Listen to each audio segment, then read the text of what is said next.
So now I can present experienced planner Will Lyons, seasoned board veteran. He's ready to begin his presentation whenever the board's ready. Okay, once again, good afternoon, and I'd like to begin this item again by thanking Chair Corsi and the Board of Supervisors for their time and consideration today, as well as members of the public here today to learn about this item. My name is Will Lyons, and I'm here to present an update to the zoning ordinance of Sonoma County that would update standards for temporary residential occupancies. We'll get into details later on, but key updates include allowing transportable housing units, otherwise known as tiny homes, as defined and allowed by the California Building Code, where temporary residential occupancies, or TEM permits, are currently allowed. I'll explain how temporary permitting works in just a moment. However, this would be in addition to the RVs, travel trailers, and manufactured homes that are currently allowed under that policy. This proposal would also allow for these temporary residential occupancies prior to the construction of an accessory dwelling unit and includes further updates to ensure clarity of the text. Currently, temporary residential occupancies are allowed in Sonoma County via a temporary or TEM permit process that is valid for 1 year at a time but can be renewed annually. Under certain circumstances, the county allows for a person to use an RV, travel trailer, etc. as housing. These circumstances include use as a caregiver unit for residents who have that need, or for those persons to live in while receiving care from that property's resident, to house agricultural employees for up to 90 days with an existing ag operation, during construction or a major remodel of a single-family dwelling, or as a temporary housing for victims of the recent wildfires. These structures are currently required to connect to existing sewer or septic systems in addition to the parcel's water and power supply. Permit Sonoma was directed by the county board to pursue several updates to the zoning ordinance at the December 6th hearing. These requests included addressing use of RVs, travel trailers, camp trailers, etc. as residential units, providing zoning code amendments to expand temporary housing program, allowing 1 temporary unit per allowed ADU on a parcel and maintaining a residential use in those units, aka no vacation rentals.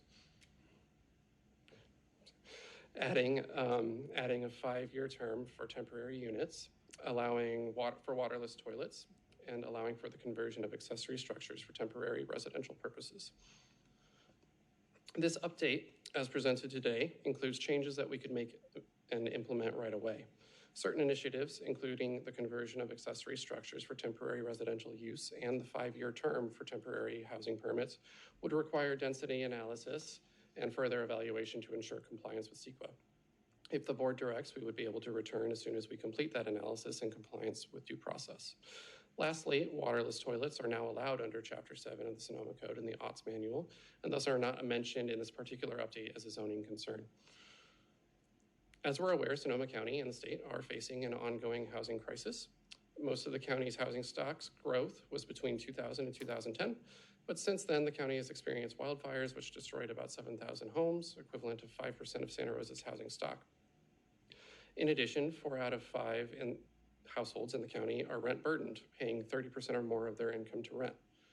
Accessory dwelling units are continuing to be developed, but high development costs, averaging $275,000 plus, and perceived delays often dissuade prospective builders. In addition to ADUs, more housing of different types is needed to meet the varying housing needs of the county's residents. Given that there is a housing crisis and we currently allow for temporary housing units or housing permits, the board directed us to craft an ordinance update that would allow for transportable housing units or tiny homes under the same circumstances.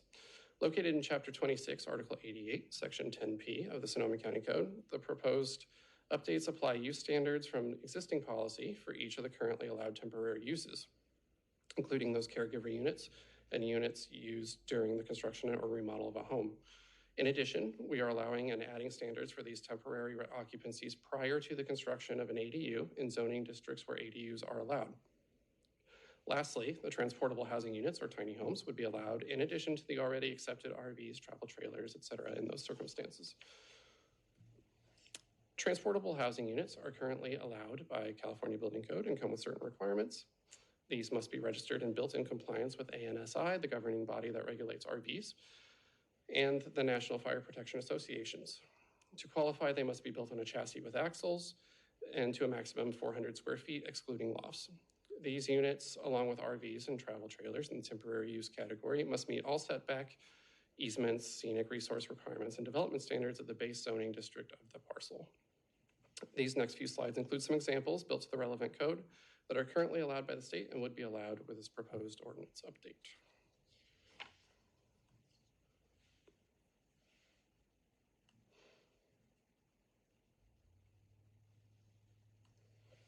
On March 2nd, the Planning Commission recommended the item for approval. At Permit Sonoma's recommendation, it included language that allowed for an applicant to provide a hold and haul contract with a state licensed contractor to remove the unit's wastewater rather than requiring connection to a septic or sewer system. This has the potential to save an applicant large amounts of money and better aligns with the temporary use of these structures. They also recommended several additions to the language of the ordinance, which included requiring the disconnection of utilities upon expiration of the temporary permit. This replaces the original language in the code that required removal of the unit itself. Upon renewal of the permit, if a customer used one of the aforementioned hold and call contracts, they must provide evidence of unbroken service for the prior year in addition to the contract for the next term, and require applicants seeking renewal to submit their application no less than 30 days before the expiration of the current term. These updates are included in the proposed ordinance as presented to the board.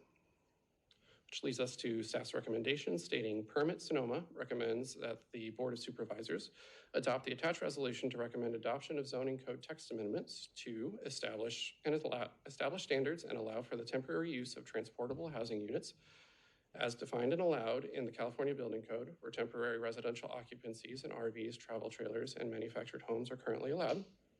Establish standards for the temporary use of transportable housing units, recreational vehicles, travel trailers, and manufactured homes prior to the construction of an ADU, and include additional text modifications to the existing ordinance to provide clarity. Once again, thank you for your time and consideration, and I will open it up to questions. Thank you very much. This is a public hearing. Does the board have any disclosures of ex parte communications on this item? Yes. I mean, we've just been hearing from residents about this topic generally for the last 6 years, but nothing particularly specific to this item of legislation. I think I can say ditto to that. I hear Supervisor Gore saying the same thing. All right. Board questions. Who wants to start? Supervisor Hopkins. So thank you so much for bringing this before the board rapidly. And it's really exciting that we were sort of able to do what we can do, right, within sort of a certain framework. I think that my question is really about next steps. This is one step, but what are sort of the future steps to really kind of achieve the full implementation in terms of tiny home regulation? And is there some potential to tie that into the housing element or kind of any other agenda items that might be coming before the board? I think this is another one where I need my general plan update pen, but so a future general, so the current housing element, I think, is too far through the process to incorporate additional measures into it without extending it out another year. But as we get into the larger scale general plan update where we're looking at the full gamut of uses, I think that that's the perfect time to look at the full scope of what we think should be on a parcel, residential or otherwise. And then a question, I really appreciate that we have sort of hold and haul provisions, and I think that that really will afford a tremendous amount of flexibility, especially as we make our way through the on-site wastewater treatment system update, you know, and other processes, and we're also looking at the TMDL and other things with respect to wastewater. One question that I have is if there is a break in service just due to a break in occupancy, right? So say you're got someone living in the property for 6 months or 8 months or whatever, then it vacates for 2 months. Are they then disqualified from going forward, or is there sort of an opportunity almost to hit pause on the hold and haul? If no one's living there, obviously there's nothing to hold and haul, right? Yeah, correct. And I think that is a good question. And I think that's something that we are going to be working through. We have our current permit Sonoma policy 811 for the temporary use of recreational vehicles and manufactured homes. And as part of if this ordinance is adopted, we would then continue to update that administrative policy. And I think that would be something that we would look at, is that, a provision for if a tenant moved out and needed to put a hold on the contract. I think that would be something that could be considered. Great. And then one last question, and obviously I am very supportive of this, have been talking about this for a long time. So thrilled to see this come before the board today. And, right, we also have just been through a winter in which we've had unprecedented number of trees falling, right? And so I just wonder, as we look at exploring creative housing options, how we're kind of balancing some of those challenges that we're seeing in real time in the winter. Of course, thinking about, a tragic fatality that occurred in West County earlier this season, and just sort of thinking about like siting and, just those kinds of questions. I don't think we have a good answer in terms of that as part of this item. I think that, while there are vegetation management discussions that happen, I think it's very different when it gets down to that personal level of someone wanting the comfiest spot on their property to put a unit. So it's I don't have a good answer besides the fact that it's a real world consideration that people are going to have. And that's all I got right now. Yeah.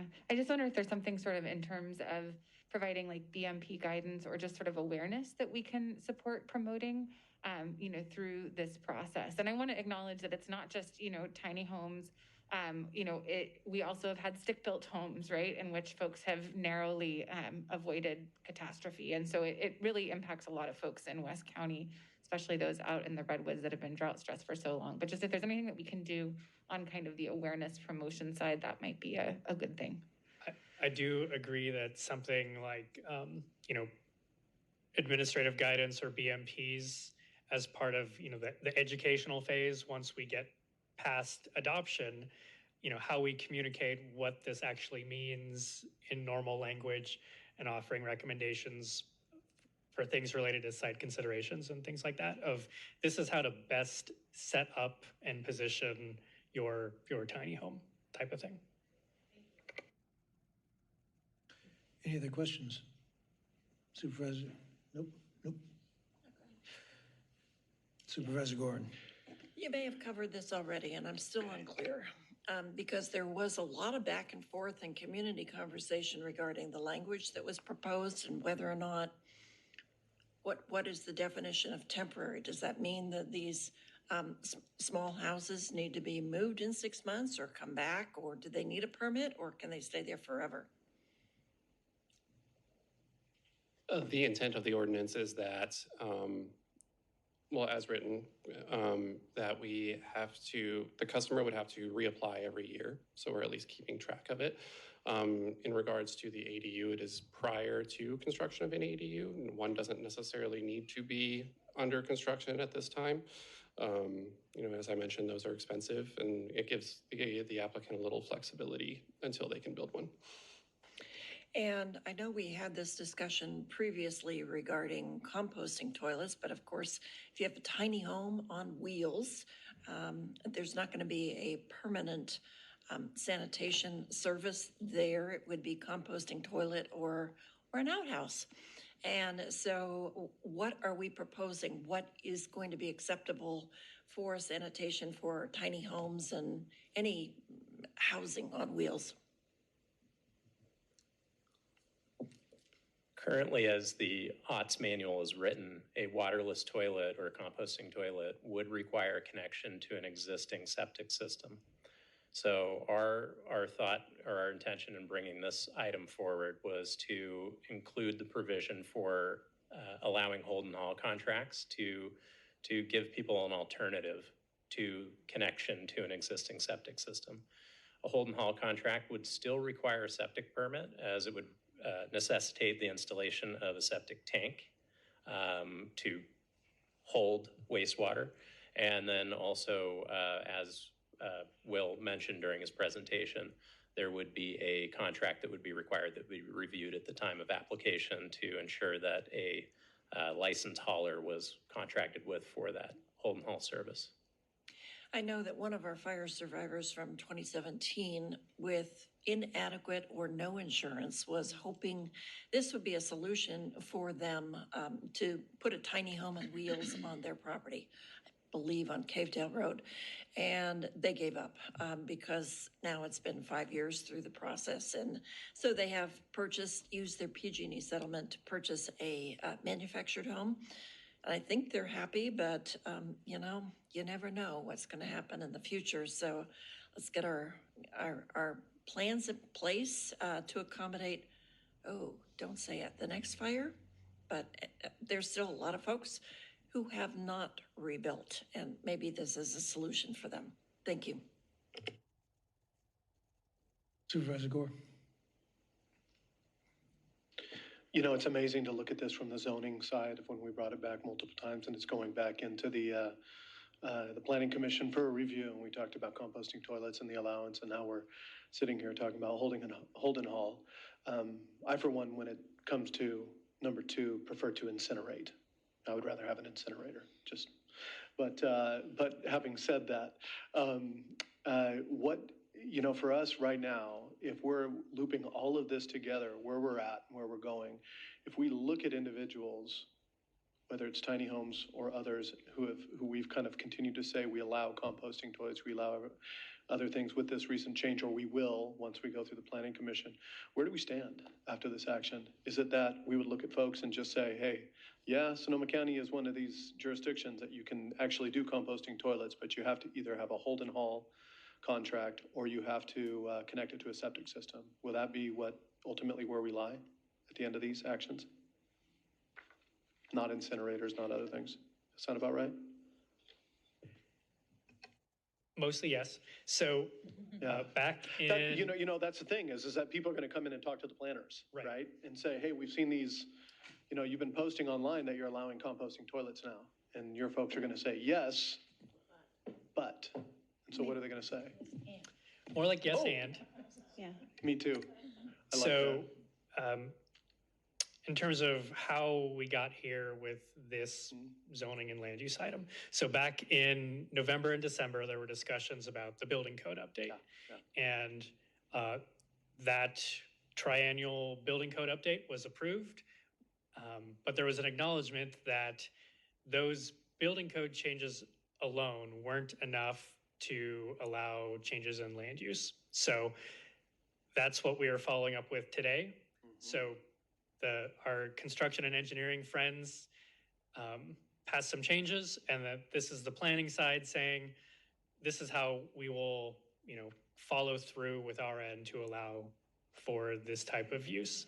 So if there is regardless of what you're doing with number 2, as long as it's allowed in the building code, the planning side is not trying to get in the way of that. And could I just clarify, just because I think that we're using Holden Hall and composting really kind of mixed up, that under the building code, because of state law, you can have a composting toilet if it's in conjunction with a septic on site or connected to a sewer. This is Holden Hall, which is different. And that can happen whether or not you have septic or sewer connection. But there's no, composting plus Holden Hall. That's a combination that we're not providing for. Yeah. You can't Holden Hall your compost, but you can Holden Hall your BMPs? Yeah, okay. Best management practices? Okay, thank you.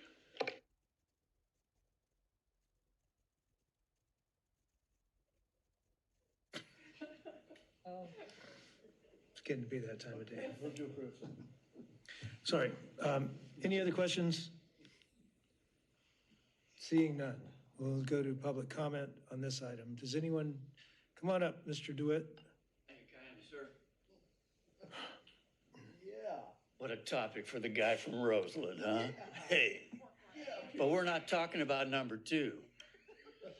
We're talking about properties. We're talking about brownfield. My name's Dwayne DeWitt, and I'm from Roseland. I'd like you to expand the definition of what properties may be possible, because now many communities allow commercial properties to have residential uses built upon them.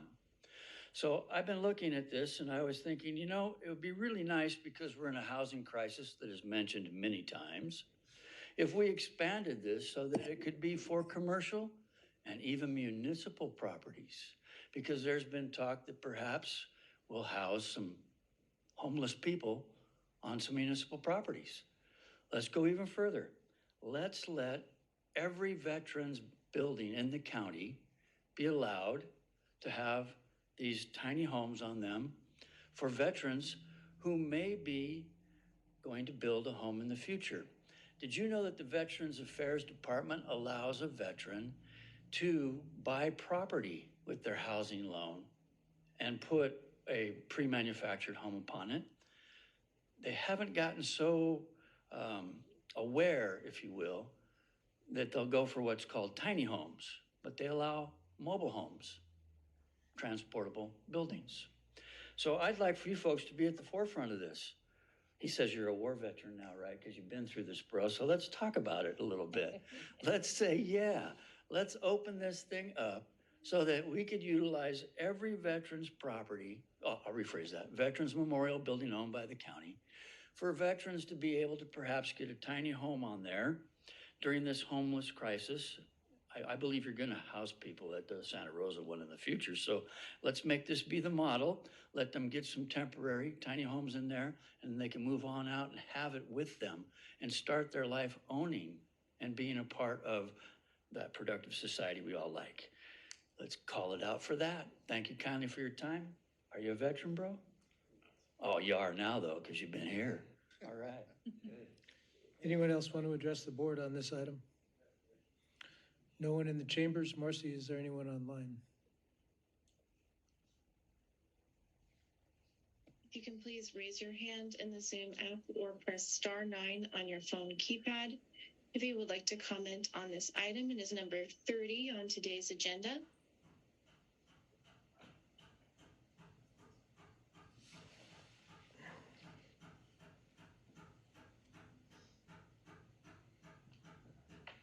And again, this is for item number 30.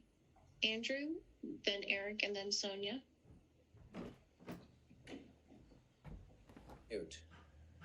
Hello, can you hear me? Yes. Okay, thank you very much. I wanted to say something about the sanitation and the ability for a RV or mobile home to empty into the existing sanitary sewer system or empty into the existing septic tank. And if you guys would consider that a possibility. And you talked about the Holden Hall and the necessity to have a septic tank for the Holden Hall, while many RVs and mobile home trailers anyway have a tank built into them. Granted, it's only a 20-gallon tank typically, but you could get bigger ones or multiple ones in a row. And instead of installing what would be a real septic tank, it would be, a plastic tank that you can actually even roll and load and take somewhere and empty. Or you have a vehicle that's on wheels. If your tank is part of the vehicle, you could drive the vehicle to a pumping station and empty it there and then bring it back. Or you can have a truck come and suck it right out of your RV. So I just wanted to put out there that maybe you don't need to make people dig a big hole on their property and bury a big concrete septic tank. Running out of time here to be faster. Most tiny homes that I know about anyway are not technically legal permitted mobile homes with the RV sticker, because there's a certain state standard for RVs and mobile homes, and some tiny home companies are making them to those standards and have an inspector who inspects the mobile home getting built. So I think that's a little different than tiny homes. I just wanted to make sure everybody knew about that. And you talk about the next step. I think that talking about making these tiny homes code acceptable, where maybe you do look at the code modification and the bedroom size and things like that, that could have an impact. Thank you very much. Thank you, Eric. Please unmute and begin. Yes, thank you. Eric Frazier again. My address is truthinTourism@gmail.com. So I wanted to comment on the nexus between short-term rentals and ADUs and temporary homes and the like, because I think it's really important to get it right. And after all, we're recognizing that existing STR regulation in the county has been driven by ideology and hasn't really gotten the facts straight. But the research that is coming forward show that in environments where there's few regulations on short-term rentals, besides operating standards, of course, more ADUs and more housing becomes available, is developed in those communities. And so rather than carry forward your biases against short-term rentals by calling them vacation rentals and not really understanding that in addition to people that have stays less than 30 days that are booked on online platforms, there's probably 2 additional people that are fit the letter of needing to pay transient occupancy tax because their stay is less than 30 days. It's just that they didn't book on an online platform. So there's a lot of people that fit into this temporary housing, that fit into that category of TOT overlap. But be that as it may, the idea, though, of allowing STR activity to go forward where people book on the platform has been proven to be a way to create the revenue that's necessary for the permanent ADU construction to pencil out. And so, again, I encourage you guys to have your eyes wide open, to rely on science and economic research before you just sort of, run ramshot over the things that are real keys to our success as a community. And thank you very much. Thank you. If the next commenter can please unmute and state your name. Hi, my name is Sonia Tafajan, and I've been working for 8 years in this county to help people get permits to live in tiny houses. And I have to say that I've always advocated for people to build or buy tiny houses that are built to RV code. And I think most tiny houses now are being built to RV code because so many people had come into the problems of finding out that what they built on a trailer didn't really qualify as anything. And it was very hard to find a site to live in that. So basically, I also wanted to say that I've always advocated for tiny houses to comply with the law, which required them to be hooked up to septic. And many of the tiny houses here are hooked up to septic. But there are many that need to use a waterless toilet for a variety of reasons. We still have a problem because the state of California does classify kitchen sink water as black water. And so we still have a hurdle to get over there. And I do want to say that I think that the Holden Hall should be allowed in some kind of way to help assist with that problem where you might have a waterless toilet in a tiny house, but you're also going to need to deal with your kitchen sink water as black water. And there should be some kind of filtration or something that we can find out about. And this isn't my area of expertise at all. But anyway, I wanted to thank the board for advancing the zoning code for tiny houses. Thank you very much. Thank you. The next commenters are Tim and then Janie.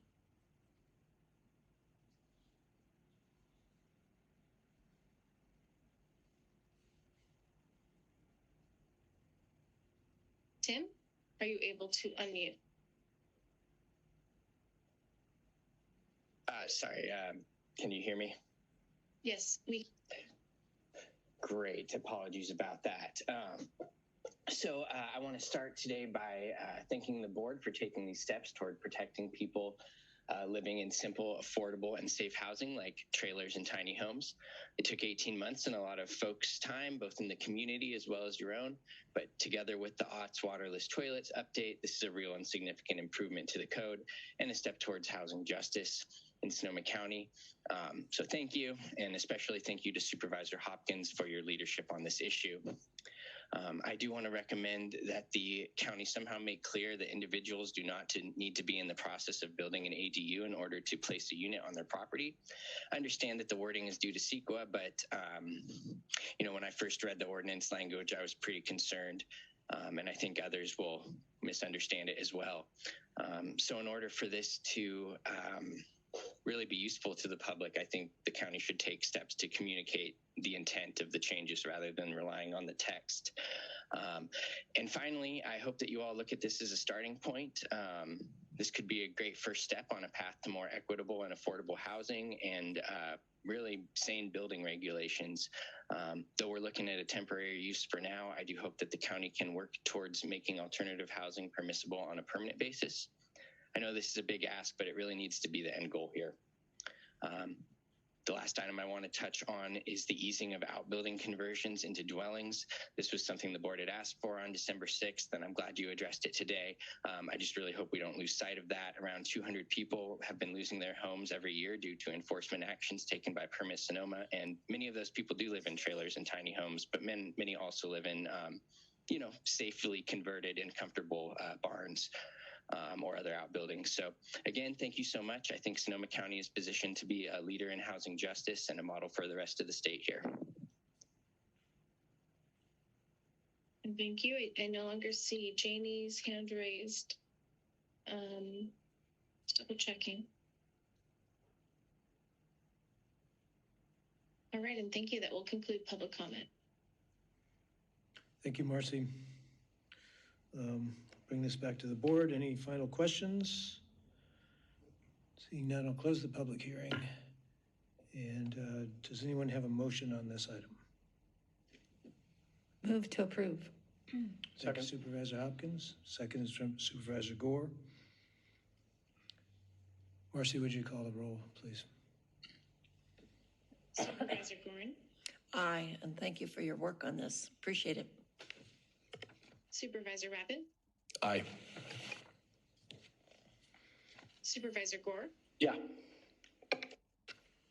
Supervisor Hopkins? Yes. Chair Corsi? Yes, that passes unanimously.